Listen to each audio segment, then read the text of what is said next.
અનુસૂચિત જાતિ સમાજના આગેવાન રાજુ સોલંકીના પુત્ર સંજયને માર મારીને અપહરણ કરવાના કેસમાં કાર્યવાહી તેજ કરી દેવાઈ છે। પોલીસે ગોંડલના ભાજપ આગેવાન જયરાજસિંહ જાડેજાના પુત્ર ગણેશ જાડેજાની ધરપકડ કરી લીધી છે।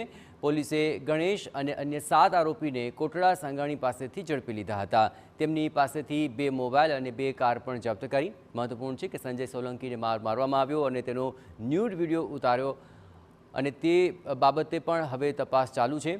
જો કે પોલીસ આરોપીઓના મોબાઈલની એફએસએલ તપાસ કરાવી શકે છે। આ કેસમાં અગાઉ પણ 3 શખ્સો ઝડપાઈ ચૂક્યા છે।